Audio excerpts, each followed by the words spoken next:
Hello, everyone. We hope that you're tuning in live to us. I'm Peggy Vasquez, and my moderator, my interviewer, my soul sister, my girlfriend, April Stallworth, is going to be here to ask me some questions. Hi, everybody. Hi. Welcome. Hi. Thanks for joining, Amy. We're going to wait just a few minutes and let people join just to make sure, because I know that there's a delay. And we also have a live audience with us today. We're at the Administrative Professionals Conference in New Orleans, and we thought it would be fun to have a live audience. So you might hear other people asking questions. If you have questions, please feel free to just type them into the chat box, and then April will see those and she will ask questions, right? Yeah, should we close? This is saying. Yeah, there we go. Yeah. Right. Should we just get into it? We can. What should we talk about? Well, I'm going to introduce you, even though you took over. So it's my pleasure. She can't help it. I can't help it. I just thought, maybe I should get the party started. I don't know. She's just, we all know Peggy. She's that take charge person. Oh, my goodness. So it's my honor to introduce our guest of the hour, international speaker, coach, girlfriend, wife, mother, grandmother, author, Peggy Vasquez. Oh, thank you. This is so much fun. So as I told you all, this is my first live Facebook Live moment, and it's already been quite a bit of a little moment, but because I've got some good people in my life, it all worked out. So I'm glad that you are here, and I'm open to answering whatever question within limits, people, whatever question you may have, especially about the book. Awesome. And the book is Mean Girl No More. This is Peggy's most recent book. It's hot off the presses. I got my own complimentary autograph signed copy. I read it, devoured it. It's awesome. How'd you do this? Oh gosh, writing a book, it's a whole lot like giving birth. It's a lot of hard work. It takes time and prayer, and it is a gift. It is a huge gift of all my thoughts, especially around this topic. It is definitely my passion to help other people. I love working with women, and when I first was writing this book, the plan was it was going to be all around developing your inner circle. And as I was writing it, I kept getting this prompt, no, write about the mean girl, write about the mean girl. And I kept pushing that prompt away, and like, I have a plan. I'm going to stick towards my plan. And then I went, you know what, I'm going to write towards Mean Girl, and it's going to be written to women, for women. Now, there have been a few men that have read it, and they have enjoyed it as well, because guess what? Men work with women. So they want to know how to work with you. But the whole purpose behind it is to shift the way that women relate to each other and work with each other, for the power of helping each other to be successful, to let us support each other instead of compete and fight. All of that comparison, all of that stuff, just to let that go and have it be about, you know what, you can be successful and so can I. Right. Not in spite of each other, but to actually help each other.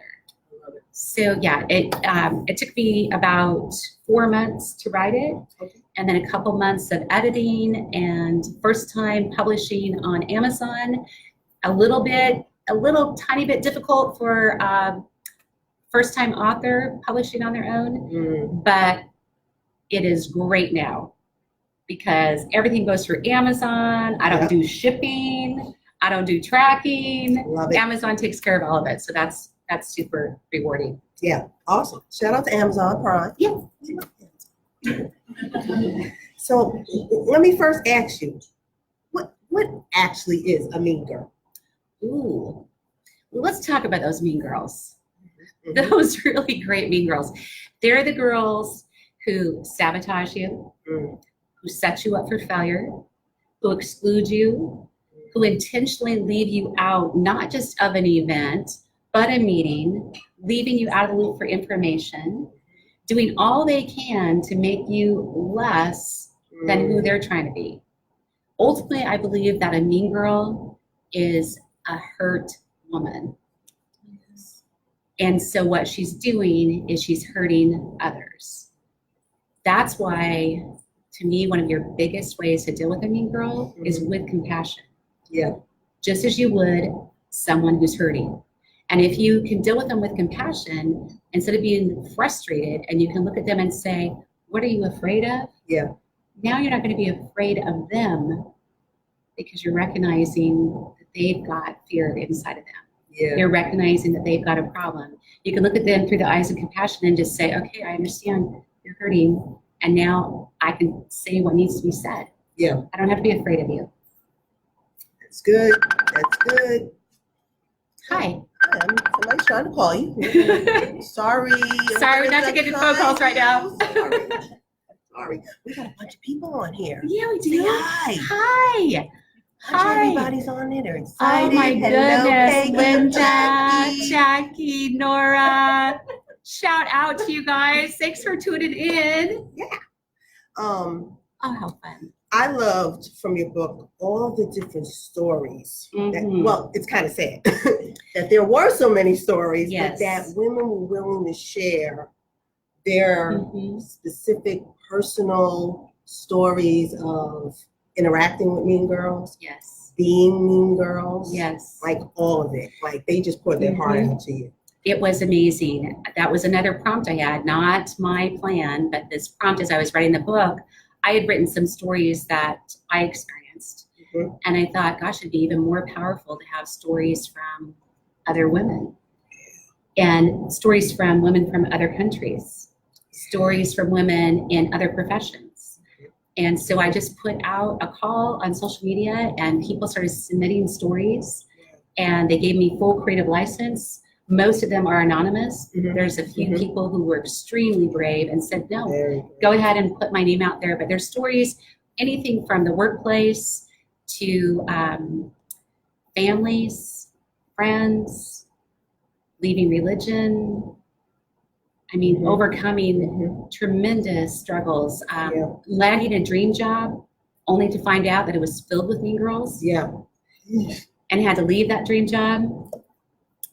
All different stories, very, very powerful. I am extremely thankful for those women for writing in, absolutely. And you know, I tell a story of myself being a mean girl, and I mean, the whole book could have been filled with that, but I didn't want to tell you my whole life. But I've definitely been a mean girl, and when I look back, the reason why is because I too was operating out of fear, and sometimes where that fear is from is if you have a good friend who is being the mean girl, you go along with it because you don't want to risk losing that friend. But even that isn't okay, because if we go along with it, we're part of the problem too. So that's something that I had to look at myself really closely and say, you know, gotta knock that off. Yeah, that's good. That's really good. So how do we deal with the mean girl behavior? And then how do we stop dishing it out as well? To me, the best way to deal with a mean girl is, like I was saying earlier, to understand that she's a woman too. She's probably got her own insecurities, her own things that she's struggling with. So just to recognize that she's a human too. Understand you cannot change anybody. You can only change yourself. So you have to first look at yourself and saying, why am I letting this person get my goat each and every time, over and over again? And instead to learn to look at that person in a new way and to respond differently.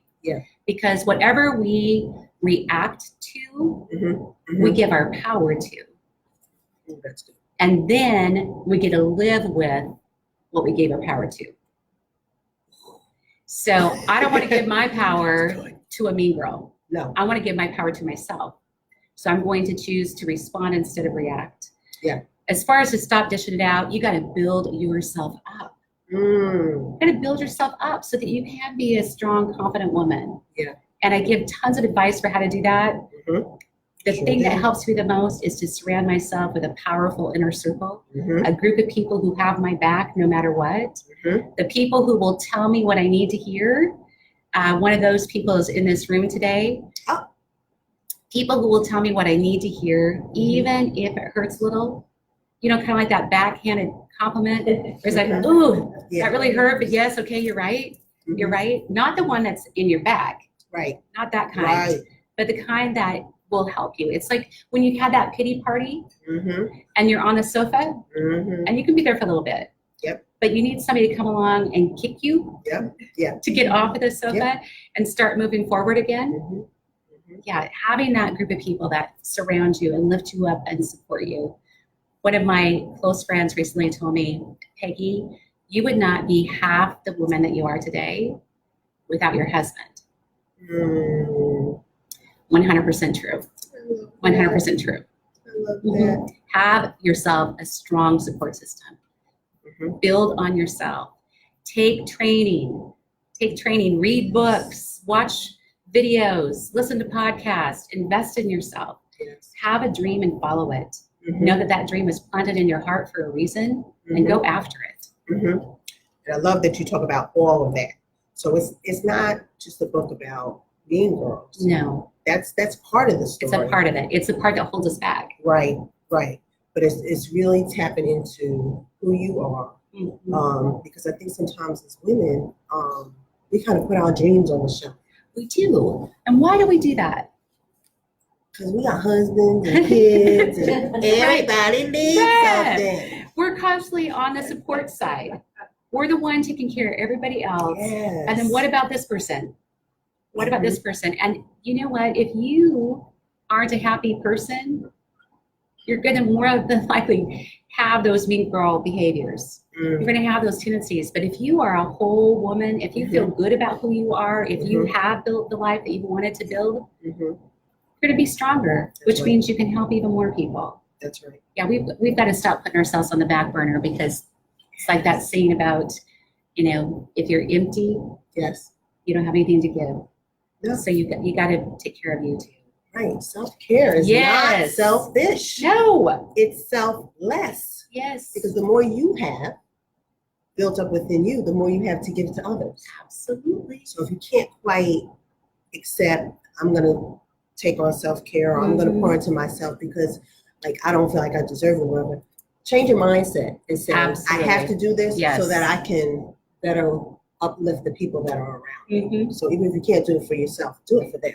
But just There you go. do Instead it. of feeling guilty about Right. it, flip it around to Flip say, it. if I don't take care of myself, I can't help you. Others. Yes. Yeah, can't do it. You can't Yes. do it. One of the things you touch on that's really powerful is just overcoming self-doubt, Mm-hmm. the power of your inner circle. Mm-hmm. And I loved all the different women that you talked about that you met along the way. Mm-hmm. And I even thought about our relationship Absolutely. and how we were able to, well, I stalked Peggy, kind of, a little bit. And then she didn't even know I did that. No, That's how I smooth didn't. I was. That's how smooth I was. I thought it wasn't scary. Right. I just followed you on LinkedIn. Mm-hmm. I would come to APC, come to some of your sessions. And then all the while I'm saying, I'm going to work with her. There's going to be a way I'm going to work with her. And Love that the whole story. thing of setting your intention. And next thing I know, we were put together on a panel Yes. for APC. And Peggy was moderating the panel and I was one of the people. And then I just said, I'm going to reach out to her and see if we can meet when we get to APC and just spend some time together. Right. And I'm so glad I was able to push past my fear of rejection, of doing that. Yes. And you see, yeah, let's go get a glass of wine or something. Right. And we did. Right. Yes, 2 hours later, we were working on stuff. And it was so great because, oh gosh, I hope you listened to that story. I hope you really heard it because we are connected now. Yes. All it took was to reach out and ask. Yep. And we're doing great. We're doing great things together now. Yeah, but why don't we do that as we have? Oh, we built rapport so quickly. You know, so often all it is having the guts, having the courage to take the courage and say hello. Right. Say hello. Find out who is that person. who is that person? Can we connect? Can we build rapport? Can we hang out? Do we have anything in common? You know, what dreams do you have? And are those aligned? And if so, oh, then let's do something. Right. Yes. Right. Oh gosh, it's a beautiful story. Yeah, it's so good. And then it can't just be about, well, what can I get out of a relationship? How can I help you? What are some of your goals? What are you working on? Maybe I have some connections I can introduce you to. I know you have some connections because I was talking.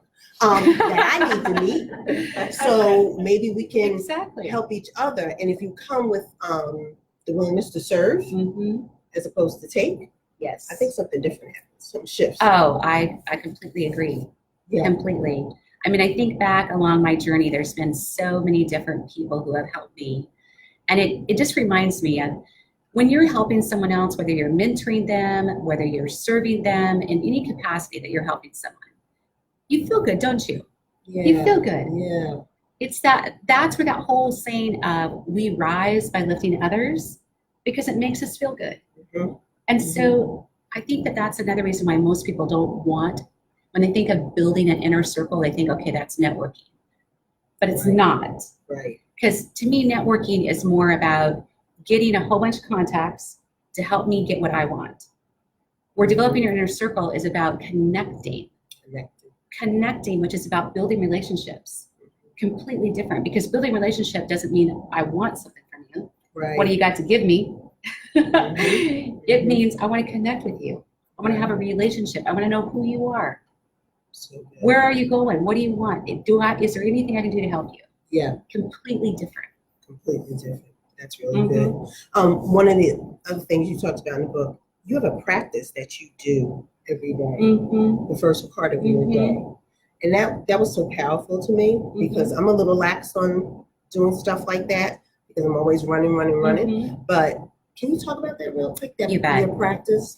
So the reason why I started doing this is because I work full time, and then I have my speaking, coaching business on the side, which means that I work a lot. Yeah. And those of us that are working, it's usually a stressful environment. And so you get up, what most of us do, is you get up and the first thing you do is you get your phone and you get on there and you start checking email. And then next you go to social media, you go to your text, and instantly your day is hijacked by everybody else that wants something from you. Yes. So you're not starting your day with intention. You're not starting your day with any type of focus. The only way that I could have that is to take the first 10 minutes of my morning. And so what I always do is I get up, go make myself some coffee, get a glass of water, take my vitamins, go into my office, shut the door. I have a vision board up on the wall. I look at my vision board. I have an empowerment board up on the wall. I look at that. And then I just sit there. I mean, if you were with me, you might think I'm just in a stupor, but it's okay. I'm meditating, I'm visualizing, I'm getting my mindset for what am I going to focus on today. Then I just have a small journal. Sometimes I write the whole page, sometimes I write a few sentences. Doesn't matter. This isn't about rules. It's about a guideline. So I just write down. Sometimes it's just, here's the 3 things I want to get done today. Or sometimes it's just, I am so thankful. I'm so thankful for the things that I have in my life, for the people that I have in my life, for the opportunities. So that's what I do, the first 10 minutes. And then that way, I'm not starting my day off being pulled in all these different directions. Yeah. Sometimes I continue in that whole mindset of the meditation and focus all the way to work. Some people think that I'm singing when I have my, the radio on, but there's no music. I'm just speaking out loud. People don't know if you're on the phone, if you're singing, right? You can just talk out loud all the way to work. Armor yourself up so when you walk in the door, you can handle the stress. It's about waiting for you around the corner. I love that. And that kind of leads into, you talk a lot in your book about just the importance of your faith. I do. I love that. I do. That was another huge unplanned part of my book. So I hope you're listening that I had a plan for my book, and that's not what manifest. And I listened to my heart and I went ahead and did it. It wasn't what I thought would be the most popular thing. I didn't know for sure if it resonated with people, but I felt like I had to write it. So writing about the mean girl writing about the things that might be painful or uncomfortable, writing about the things that people aren't talking about, deciding to write my book for women. And then the other thing that kept being prompted was to talk about God. And I don't want that to be anything that pushes people away. It doesn't matter to me what religion you are, but I definitely have a higher power in my life. I definitely have a God in my life. And that's where I go to for a source of strength, especially when I'm feeling less than. Yeah. I mean, one of the biggest things that I believe any author will have to overcome is imposter syndrome. And when you're writing a book that is meant to help people, negativity is going to come up. My book was barely released, and I got a huge slap of negativity, and then that just starts the whole imposter syndrome. Yeah. But you got to push past and know that you know that you know that you know in your heart of hearts that you wrote a book with passion and for purpose to help people. Yeah. And no one can take that away from you. It doesn't matter how well the book does. It doesn't matter if people love it or hate it. If you know that you've helped one person, it was worth the struggle. So good. Love that. Here's a question that you got in the live event. Okay. So what advice would you give when the mean girl has the boss under her spell, so she's never given any feedback about her unacceptable behavior? Oh gosh, I've never heard of that before. Right? That happens all the time. And we as administrative assistants, we know that the relationship between an assistant and a manager, it's really tight. So that's a hard one to get in. I'm not sure in this situation if that person perhaps works for the CEO and she's the head EA, and this person is an admin that might be a little bit lower down in the organization or not. But the first thing that comes to my mind is, you're not going to change her. Chances are high that her boss has gotten feedback more than once about her. If it's that obvious and people all know it. If people say things like, well, you know, that's just how she is. So it's become normalized. Right. Which is part of the reason that we still have mean girls, is because it's normal. We've been doing it since grade school, all the way through high school, up until the boardroom. My thought is, so what? So what? I mean, there's going to be people that you're going to work with your entire life that you are not going to enjoy working with. Right. And you can let them get under your skin, and you can go all out trying to get them fired, trying to get them reprimanded, trying to get a manager to not want to work with them. And who's going to be the most miserable? Right. We are, right? Right. So if you have to work with this woman, be polite, be professional. Do not morph into a mean girl to be accepted by a mean girl. Do not let them don't lose your control to them. Remember not to react to them. Just stay calm, professional, know who you are. Yeah. And maybe, I mean, if I had a magic wand, maybe your behavior will make her change. Oh, that's good. Another thing you can do, and this can work, you can befriend her. You can befriend her. You can just show up at her office and say hi. You can notice what kind of coffee she drinks and bring her a cup of coffee. You can take her to lunch. She may not have any friends there, and the way that she's acting has become a coping mechanism. You can try being her friend. Sometimes that works. It does. Sometimes that works. It does. But if not, let the dogs bark. Just, so what? Right. Right. Oh, you work with me, girl. Oh, nobody else does. Right. Yeah. Right. Yeah. Kind of part of life. Do we have any questions on here? Everybody's just saying they love you. Oh, well, that's good. You're fabulous. They love the book. Of course they good. Let's see. Let me go down there. Let's see what we got. Okay, there we go. Oh, there's one. Oh, here you go. So how do you handle when the mean girl manages up well and managers look to her for input on your performance? Ooh. Ooh, then you better become her friend. You definitely better become her friend. I'm clutching my pearls on that one. On your performance, so she ends up being the filter for what they hear about your skills. So I'm serious about trying to become her friend. The other thing you can do is never let your performance review ride on the backs of one person. Again, have that inner circle of people who are talking good about you. Have, you can get, most of us will get something via email. Save those emails. Have that be part of your record of what you're submitting. So it's not just, well, John said this about me, but you've got an email to back that up. Hopefully you're out there volunteering, being on committees, and you're serving in a greater capacity. Right. So you be visible, because no one can argue with that. Right. If you're seen within the organization and one person has a negative thing to say, but everybody else has something positive to say, it won't hold a lot of truth. That's good. That's good advice. Okay, what else? We as women are damaged from the bad girls of our past and are fearful of reaching out because of rejection. Yep. So listen up. Get ready. Get your pens, get your paper. I've got the magic solution for how to deal with rejection. Ready. You were hoping, right?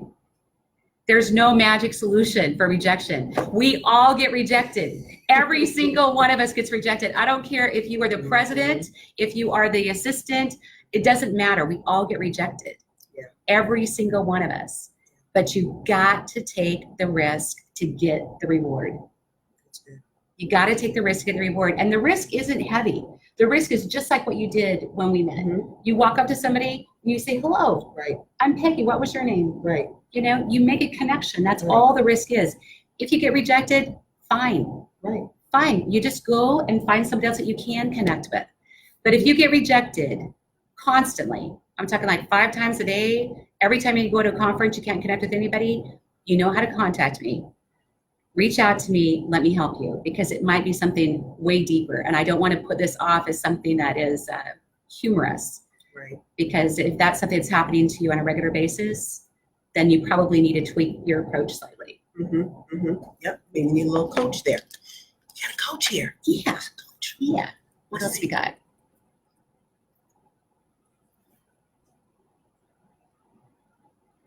Sometimes the person you angered is the person you helped most. You'll just never even know it. That's a good point. True. Somebody talking about the whole meditation and what you do at the beginning of the day. They've started doing this and it truly centers their day. You got somebody from Germany. Oh yeah. Germany. Hey Diana. That's awesome. Is that Diana? Yeah. Yeah. Hi Melissa. Oh gosh, it's so great to see all of you. I'm delighted that you tuned in. If you want to connect further, you know how to get a hold of me. I would be honored to be connected to you. Do we have time for questions from our live audience? I think we can get a couple in. Okay. What questions do you guys have? None. Comments? Describe body language and confidence that portrays. How do we do that?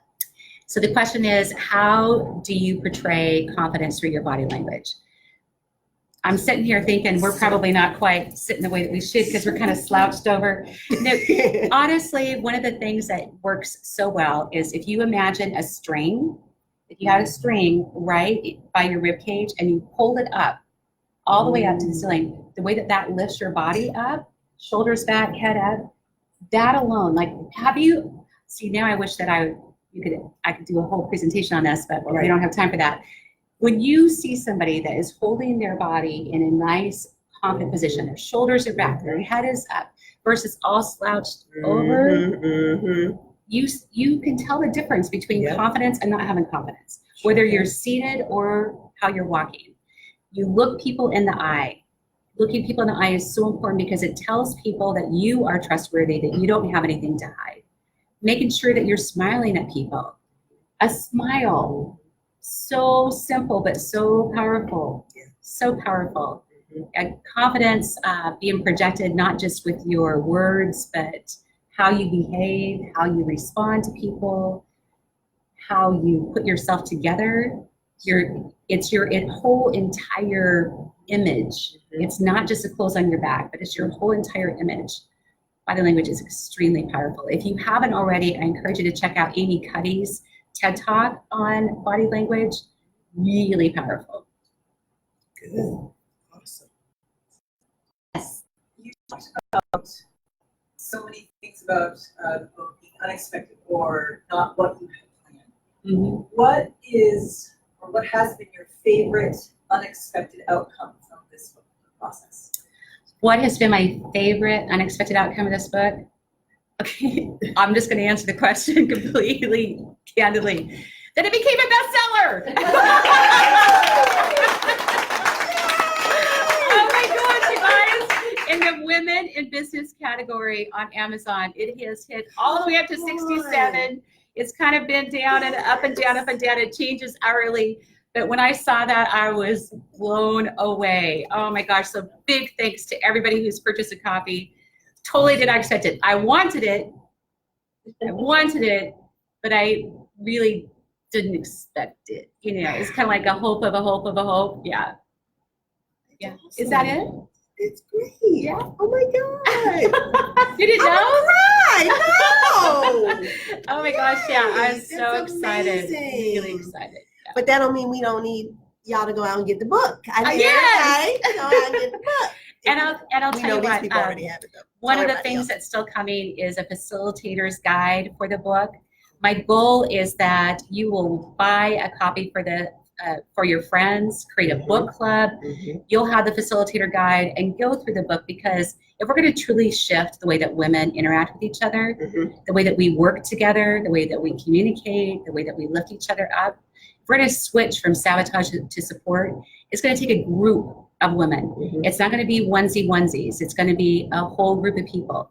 So the facilitator guide is coming. So that will be out there soon. And meantime, you can still order the book. You can still create your own book club. I would be honored. And I just want to say thank you. Thank you to April for agreeing to interview me here this day. Thank you for coming up to say hello to me so that I could know what a fabulous woman that you are. Thank you to my live audience for coming today. It really meant the world to me. So thank you. And thank you to all of you who purchased my book early, who joined us today on the live interview. I am extremely, extremely grateful to you. So thank you. I think that's it. That's it. It's All a right. wrap. It's a wrap. Bye-bye. Facebook Live, done and done. Thank you. Thanks for Thank joining us. you. Yay. I can't see. I don't got my glasses on. I'm going to hit exit.